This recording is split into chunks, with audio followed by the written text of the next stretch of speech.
네, 다 자리에서 일어나셔서 2021년 8월 8일 오순절 후 11번째 주일 예배를 하나님께 드리도록 하겠습니다. 조용희 전도사님하고 유선정 선생님께서 지금 어린이 여름 성경학교가 오늘 어제 이렇게 이틀 동안 진행되고 있습니다. 여름 성경학교의 주제곡인 마이 원더풀 로드라는 찬양으로 하나님께 영광을 올려드리도록 하겠습니다.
우리 어린이 친구들도 다 보고 있죠. 예수님은 우리의 원더풀 로드예요.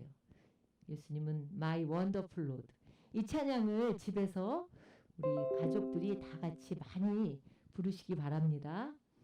오늘 본문은 우리가 함께 교독했던 시편 91편 말씀과 그 잠언 18장 10절 말씀을 중심으로 우리 안전지대 예수 그리스도 라는 제목으로 하나님의 말씀으로 은혜를 나누려고 합니다. 로마의 그 바티칸 박물관에 가면은 역대 로마 지도를 시대별로 이렇게 그려놓은 방이 하나 있다고 합니다. 근데 그 중에 나란히 그려진 두 지도가 있는데 그 두 지도를 비교해 보면은 좀 다른 점을 발견하게 된다는 거예요. 한 지도에는 폼페이시가 표시되어 있는데 바로 옆에 지도에는 폼페이시가 사라져 버린 거래요. 그 당시에 이제 베스비오 화산 폭발로 인해서 그 폼페이시가 땅에 묻혀버린 거예요. 잊혀졌죠, 사람들에게. 수세기가 흐른 후에 그 수로 공사를 하면서 우연히 발견된 거예요. 제가 오늘 아침에 이렇게 그 인터넷에 들어가 보니까 패스트푸드점도 있더라고요. 폼페이시가. 그 굉장히 문화적으로 엄청나게 발전한 그런 도시였어요. 본격적인 발굴 작업을 통해서 수많은 시체와 당시의 그 생활상이 드러났는데 흥미로운 것은 그 사람의 시체가 발견된 장소가 천차만별이었다는 거예요. 그 몇 사람의 시체는 깊은 지하실 속에서 발견되었고요. 아마 그들은 그곳으로 피하면은 순간적으로 이 화산이 폭발되니까 그 지하실에 피하면 안전하리라고 생각했을 겁니다. 또 어떤 사람들은 건물의 가장 높은 꼭대기에 방의 높은 방에서 발견된 거예요. 이들도 뭐 어떤 생각을 했을까요? 역시 높은 곳에 올라가면 죽음을 피할 수 있다고 생각했을 것입니다. 그러나 폼페이시에 사는 모든 주민들은 몽땅 다 화산재에 묻혀버리고 말았어요. 그리고 잊혀진 도시가 된 거죠. 사랑하는 성도 여러분, 이 땅에는요 영원히 보장하는 그런 피난처, 그런 안전지대는 없습니다. 우리가 구약 성경을 읽다 보면은 참 놀라운 그 말씀이 나와요. 이스라엘 백성들에게 하나님께서 주신 안전지대가 있다는 거죠. 그 이름이 바로 뭐예요? 도피성이에요. 도피성. 여호수아 20장에도 나오고 민수기 35장에도 나와요. 요단강을 중심으로 해서 동편의 세 성읍, 서편의 세 성읍 이렇게 나눠서 도피성을 만들어 놓으셨어요. 아마 우리 공부하신 우리 PT 훈련 받으시는 분들은 다 아실 거예요. 제가 여기 나오셨으면 내가 질문할 텐데 동편에는 뭐가 있냐면 골란이 있고 라못이 있죠. 라못. 그 다음에 베셀이 있어요. 서편에는 뭐가 있냐면 게데스가 있고 세겜이 있고 남편에 헤브론이 있어요. 도피성이 이렇게 6개의 도피성을 만들어 놓으신 거죠. 참 놀라운 거예요. 이 도피성이 왜 필요하냐면 곤경에 처한 사람들을 보호하는 법적인 장치였어요. 지금도 생각할 수 없는 그런 장치죠. 하나님께서 만드신 안전지대예요. 공동체들 구성원 간의 어떤 보복심에 불타서 폭력이 난무하는 그 사회가 되지 않도록 하려는 그런 제도였다는 거예요. 근데 6개의 그 도피성이 각각 각 지파가 사는 지역의 중앙에 위치해 있어요. 누구든지 갈 수 있고 어디서나 볼 수 있는 빨리 피하게 하기 위해서였던 거죠. 도피성까지 가는 길이 너무나 잘 닦여져 있었는데 그 이유는 누구나 가는 길이 이렇게 쉽게 빨리 갈 수 있도록 하기 위한 거라고 이렇게 말씀하고 있습니다. 유대인의 전승에 의하면요. 도피성으로 가는 길이 넓이가 14m나 됐대요. 그래서 제가 이게 이 한 팔이 몇 미터가 돼? 이게 한 30cm라면 이게 한 2m 되나요? 그죠? 그렇다면 엄청나게 넓은 옛날 도로로 말하면 그 넓이가 14m만 됐다는 건 굉장한 그 대로죠, 대로. 그리고 그 길에는요, 표지판을 이렇게 세워놨다고 합니다. 혹시라도 부지 중에 사람을 억울하게 그럴 수 있잖아요. 정당방위로 실수로 살인한 그런 사람들이 그 억울하게 또한 그 벌하지 않도록 제대로 벌을 받지 않도록 하시는 하나님의 어떤 사랑을 우리가 발견할 수 있는 겁니다. 또 도피성이 그렇게 누구나 볼 수 있는 것, 빨리 달려갈 수 있는 그런 높은 곳에 위치해 있다는 것은 구원의 길은 누구든지 열려 있는 거예요.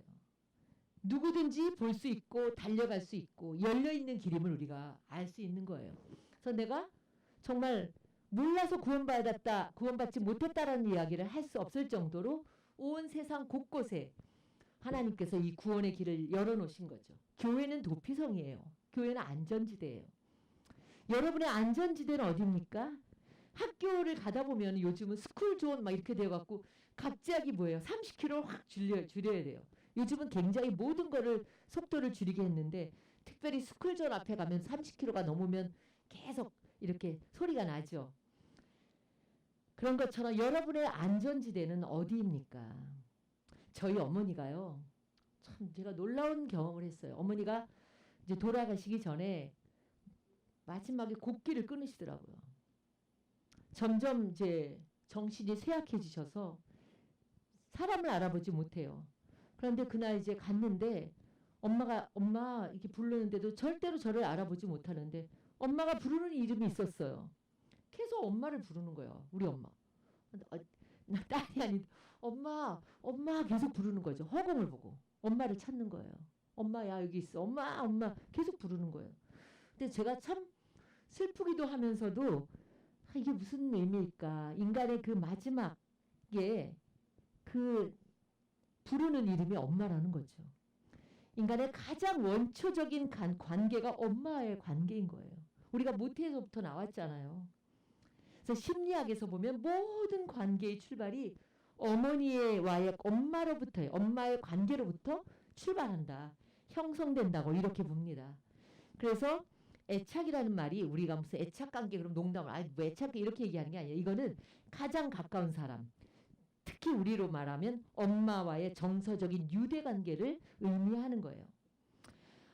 아이를 양육하는 엄마가 아이의 정서와 욕구를 잘 알아채고 그리고 그에 대해 적절하고 일관적인 반응을 해줄 때 아이가 안정감을 느끼는 거예요.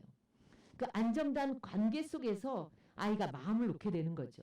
그래서 시선을 맞추고 이게 접촉 만져주면서 위안을 얻게 되는 거고 얼굴 표정을 보면 아 얘가 지금 배가 고프구나. 얘가 지금 마렵구나. 우리가 반려동물을 길러도 알겠는데요. 얘가 배가 고프구나. 얘가 똥이 마렵구나. 아는 것처럼 아 얼굴의 표정을 보고 그다음에 아이가 울면은 안아서 또 달래주고 이렇게 하는 그 일관성 있는 그런 반응을 보이면은 아이가 안정된 그런 이 정서적으로 안정되게 된다는 거예요. 엄마와의 안정된 애착은요 어른이 되어서도 그게 원만한 인간관계로 이어지게 되는 거예요. 왜 그러냐면요 어릴 때 형성된 그 관계의 패턴이 우리의 기억 속에 스크립트로 남는 거예요. 스크립트가 뭐냐고 내가 막 물어보니까 그건 하나의 자막과 같은 거래요. 우리의 머릿속에 엄마하고의 그 관계의 패턴이 우리의 기억 속에 스크립트로 남아있다는 거예요.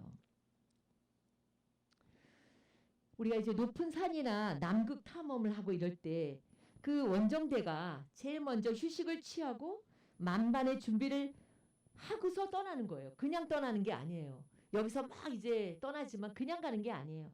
거기 가서 휴식을 취하고 모든 것을 점검하고 만반의 준비를 다 한 다음에 이제 떠나는 것이죠. 그것이 바로 전진 기지고 그것이 이제 베이스 캠프라고 이야기를 합니다. 정상에 올라가다가도 또 탐험을 하다가도 내 컨디션이 좋지 않거나 날씨가 좋지 않거나 환경이 좋지 않으면 다시 후퇴해서 다시 재도전할 수 있도록 충전할 수 있는 것 그것이 바로 베이스 캠프예요. 여러분 베이스 캠프란 얘기 많이 들어봤잖아요. 이게 바로 안전기지입니다. 근데 사람에게도 이 베이스 캠프가 있다는 거예요. 안전기지가 있다는 거예요.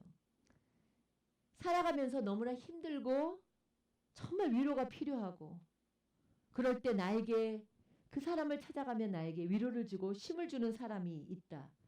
그런 관계는 정말 그 관계를 안전기지라고 하는 거예요. 이게 장소적인 개념이 아니에요. 관계적인 개념입니다. 쉽게 말하면 안전기지란 내 마음을 그냥 언제든지 받아줄 수 있는 그 사람, 그런 관계를 이야기하는 거예요. 이 안전기지가 어렸을 때는 엄마죠. 특히 아빠, 부모지만 특히 엄마예요. 애가 배고플 때, 또 축축할 때, 불안하고 아플 때 엄마를 찾는 건 당연한 거죠. 왜냐하면 엄마가 아기의 안전기지이기 때문입니다. 이처럼 안전기지 역할을 잘해주는 엄마가 있다면 아기는 자신이 사랑받고 있다. 그리고 자신에 대해서도 긍정적으로 생각하면서 세상에 대해서도 마음껏 탐험을 할 수가 있게 되는 거예요.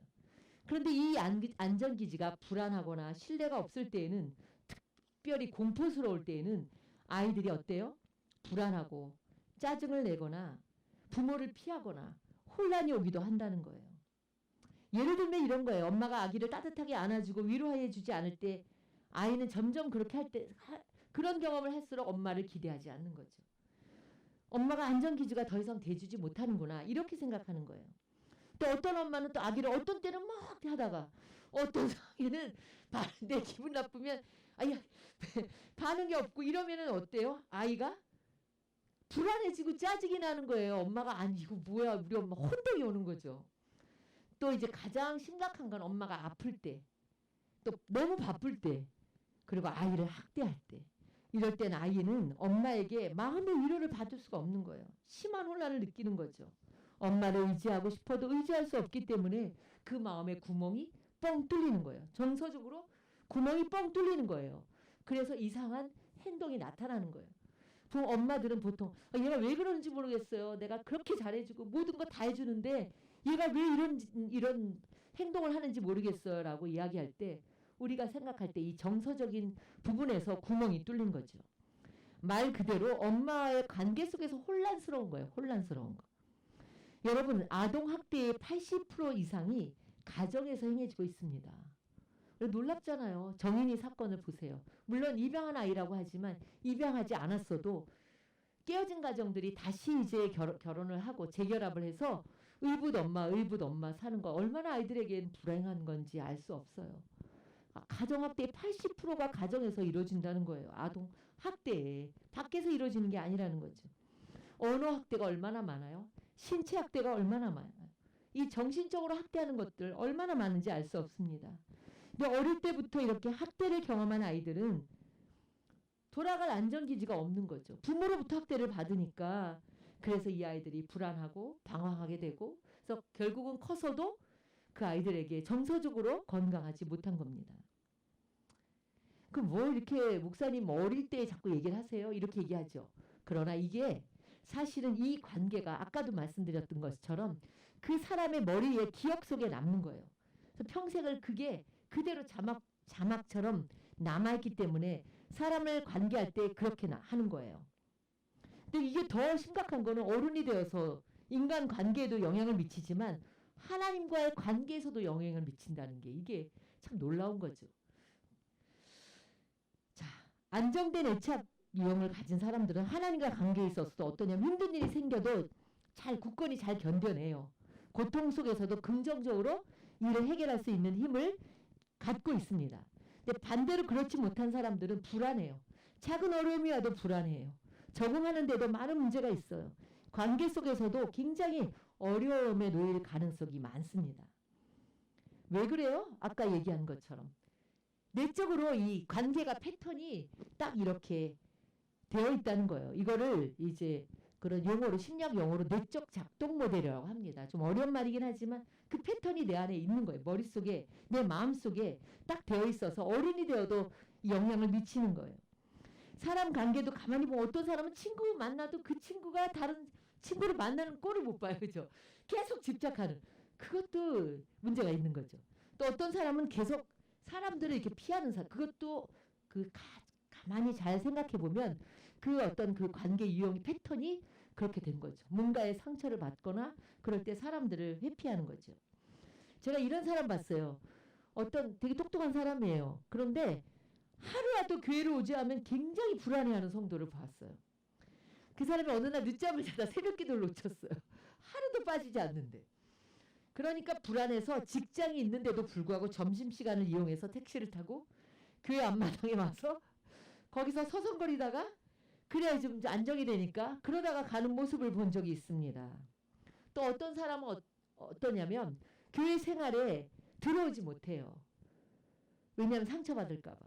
빙빙 도는 거죠. 안으로 들어오지 못하는 그런 사람도 있습니다. 이전에 관계 속에서의 어떤 그 뭔가 상처를 받을까 봐 그런 것이죠. 사랑하는 성도 여러분, 안전기지라는 게 얼마나 사람에게 중요한지 몰라요. 이 안전기지는요, 우리가 세상을 향해 세상을 향해 나가는 것을 탐험을 한다고 한다면 탐험을 할 수 있는 어떤 원동력이 되는 베이스 캠프의 역할을 하기 때문이에요. 이 안전기지가 우리가 세상을 향해 나갈 때 발판이 되는 동시에 세상에서의 탐험을 마치고 돌아왔을 때 신체적으로 정서적으로 재충전을 제공하는 그런 곳인 거죠. 불안과 두려움을 경험하다가도 안도와 위안을 얻을 수 있는 것. 그게 가장 원초적인 관계에서는 엄마라고 할 수 있죠. 그 엄마가 없는 그 어린아이들이 참 가장 불쌍한 거죠. 안전기지가 나를 언제나 맞아주리라는 확신이 생기면은 세상에서도 훨씬 더 멀리 나가고 세상을 더 위험해도 잘 탐험할 수 있는 그런 사람이 되는 거예요.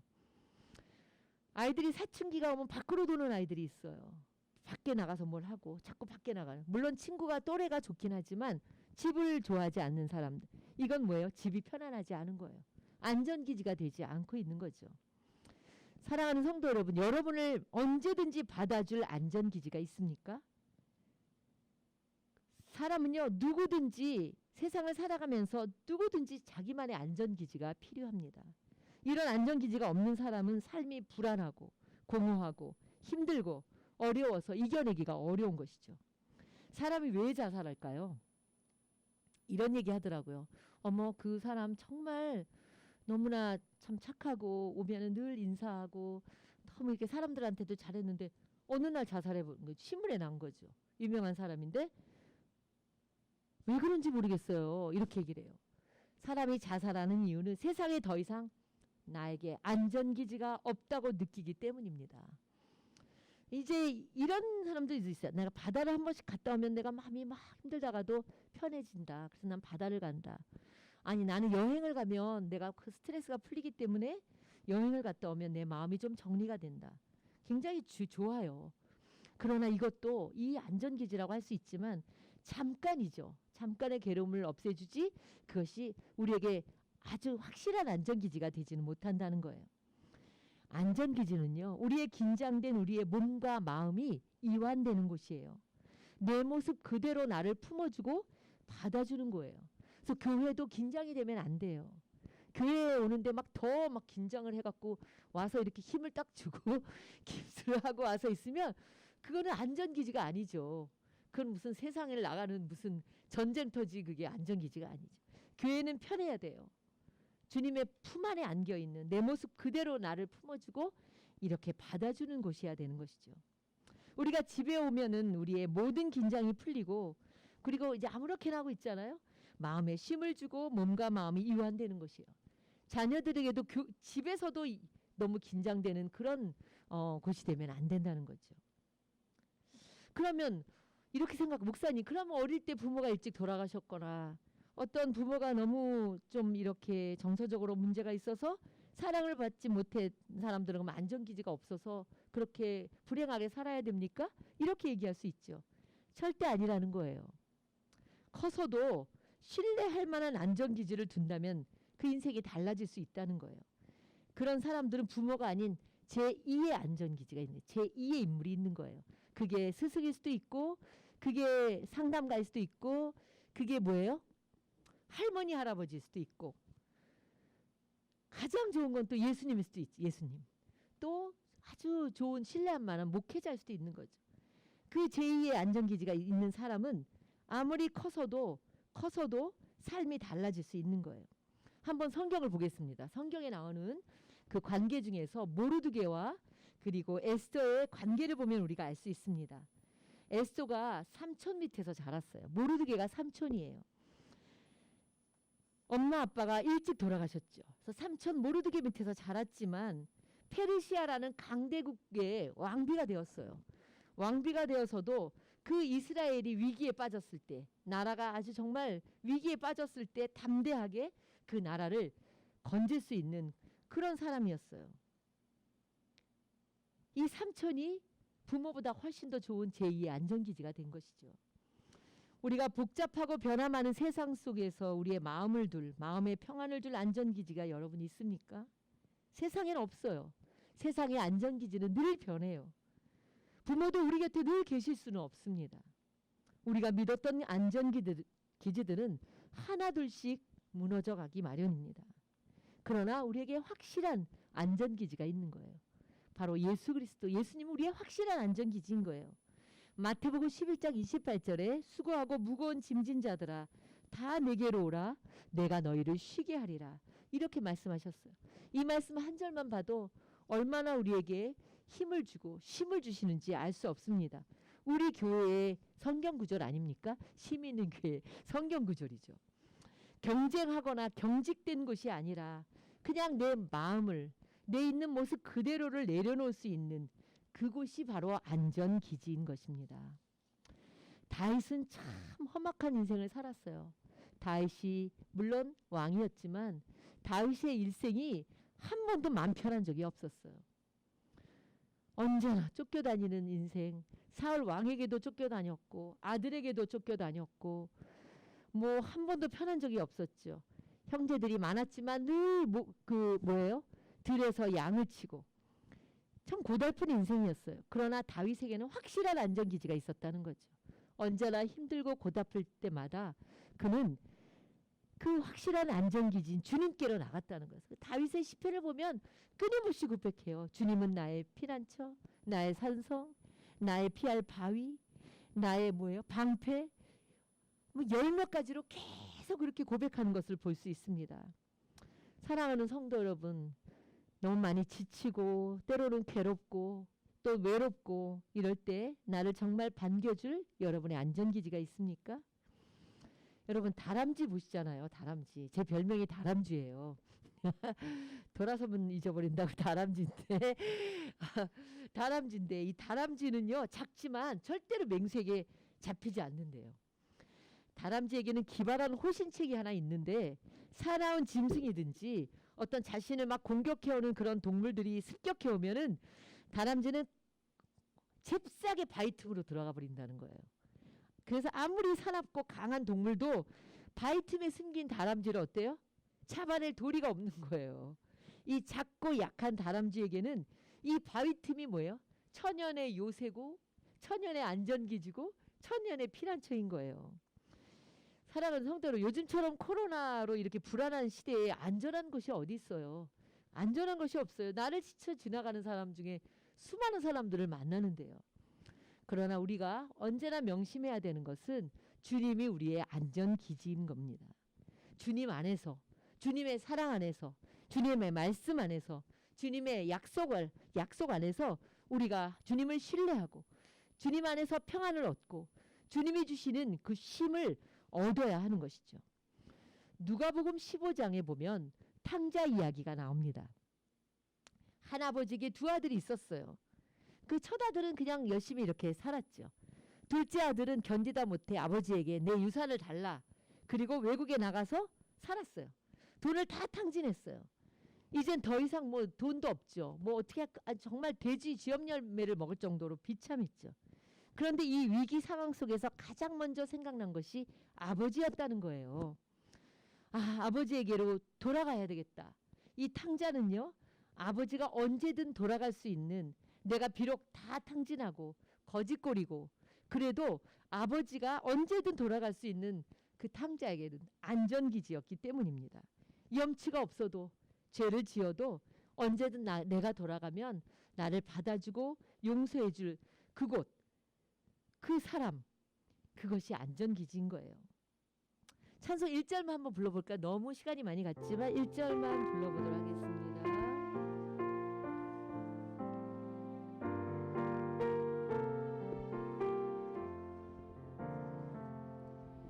예수가 우리를 부르는 소리 금성 부드러워 문 앞에 나와서 서면을 보며 우리를 기다리네. 오라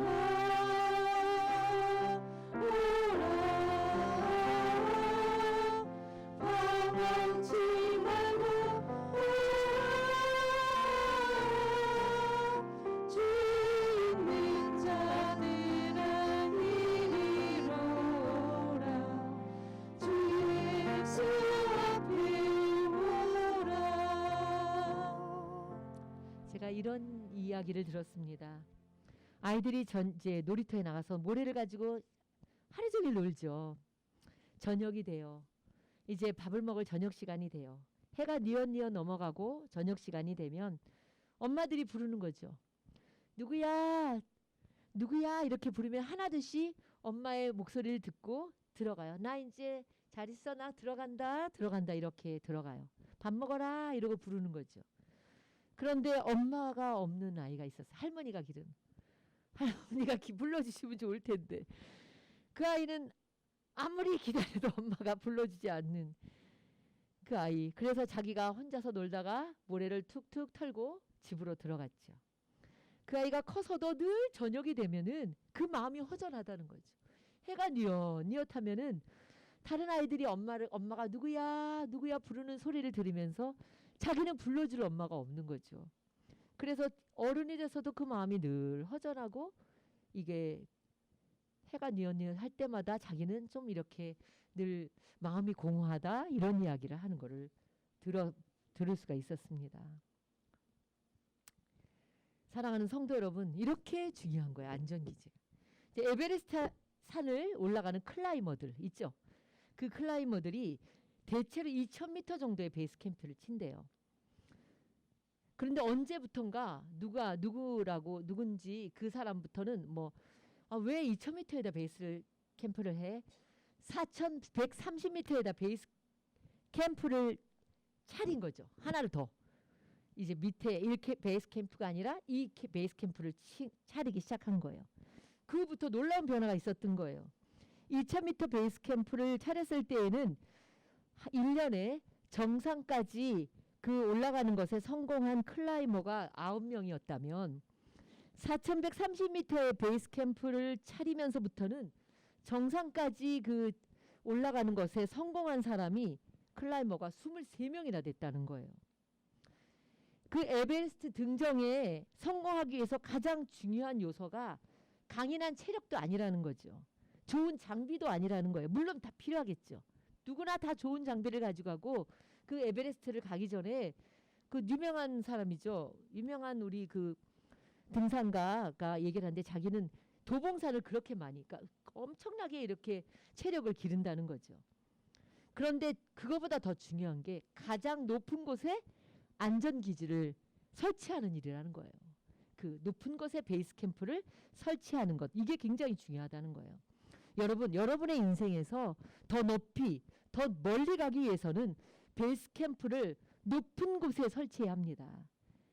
우리 살아가면서 이 안전기지는 변해요. 그러나 가장 높은 곳에 확실한 인생의 베이스 캠프를 설치하면 우리는 더 높이, 더 멀리 비상할 수 있는 겁니다. 세상의 안전기지는 그 제1 2000m에 차리는 베이스 캠프일 뿐이에요.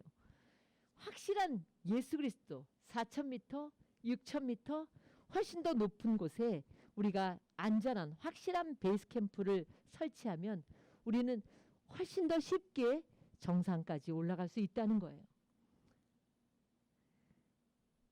사랑하는 성도 여러분, 교회는요. 사실 우리가 교회에 어떤 옛날에서 교회를 다 높은 곳에다 이렇게 높은 곳에다 지었어요. 시골 가보세요. 다 높은 곳에 있어요. 시각적으로 그 높은 것으로 이렇게 표현한 것이죠. 교회는 우리의 눈에 보이는 것보다 우리의 영적으로 볼 때 교회는 가장 우리의 높은 베이스 캠프예요. 우리에게 가장 높은 베이스 캠프라는 거죠. 세상에서 살다가 다시 돌아와서 다시 재충전하고 힘을 얻고 또 쉼을 얻고 그래서 재정비하는 곳이 바로 교회라는 거예요. 왜 그럴까요? 교회는 주님의 몸이기 때문입니다. 이런 안전기지를 가진 사람은 그렇게 세상이 두렵지 않아요. 자신의 길을 잘 찾아갈 수 있어요. 사랑하는 성도 여러분, 지금 아무리 코로나가 우리를 힘들게 해도 또 우리의 내일을 알 수 없어요. 내년 우리가 알 수 없어요. 작년을 알 수 없었듯이 우리가 작년에 코로나라는 게 올지 누가 알았겠어요. 우리가 알 수 없어요. 그러나 우리가 이 높은 곳에 그 안전기지를 가장 신뢰할 예수 그리스도 그분에게 우리가 베이스 캠프를 치면 그럼 우리는 두려워할 것이 없는 거죠. 언제나 그 베이스 캠프에서 다시 충전하고 다시 힘을 얻고 재정비하고 세상의 그 탐험을 떠나는 곳이 바로 교회인 것이죠. 사랑하는 성도 여러분, 언제나 여러분의 베이스 캠프가 이 변화무쌍한 데서 변하는 것이 베이스 캠프가 되면 안 돼요. 그건 그냥 2000m의 제일 베이스 캠프에 불과합니다. 여러분 가장 높은 곳에 확실한 베이스 캠프가 되시는 예수 그리스도에게 그분이 안전기지가 되면 여러분이 훨씬 더 힘을 얻어서 세상을 향해 나아갈 수 있는 거죠. 기쁠 때도 힘들 때도 또 좋은 일이 있어도 아플 때도 가장 먼저 달려가는 것이 누구입니까? 누가 먼저 생각납니까? 그게 여러분의 안전기지예요. 난 엄마가 생각나. 엄마가 안전기지. 곰돌이가 생각나. 곰돌이가 안전기지. 여러분 예수 그리스도가 가장 먼저 생각납니까? 그럼 여러분은 확실한 안전기지를 갖고 있는 거예요. 확실한 안전기지를 가진 거예요. 우리의 확실한 안전기지이신 예수 그리스도를 의지하면 세상에 두려울 게 없어요. 주님을 안전기지로 삼으면은 훨씬 더 멀리, 더 높이 날아올 수 있는 줄로 믿습니다. 여러분, 우리가 염려하지 않아야 돼요. 염려가 계속 우리에게 들어올 때마다 우리는 더 높은 것을 바라보며 우리의 안전기지가 되시는 주님께로 나아가서 주님께 기도하고 주님 안에서 다시 한번 내 자신의 불안했던 마음 그리고 힘들었던 것들을 내려놓고 재충전하고 세상의 탐험을 향해 가는 여러분들이 되시기를 주님의 이름으로 축원합니다. 기도하겠습니다. 사랑의 하나님, 언제나 우리를 주님의 크신 날개 아래 거하게 하여 주시옵소서. 오늘도 주님 안에서 힘을 얻게 하시고 시작되는 한 주간도 주님이 우리 안전기지가 되어주셔서 이 험악한 세상 속에서도 두려워하지 않고 담대하게 살아갈 수 있는 믿음과 용기와 지혜를 주옵소서. 예수님의 이름으로 기도드립니다. 아멘.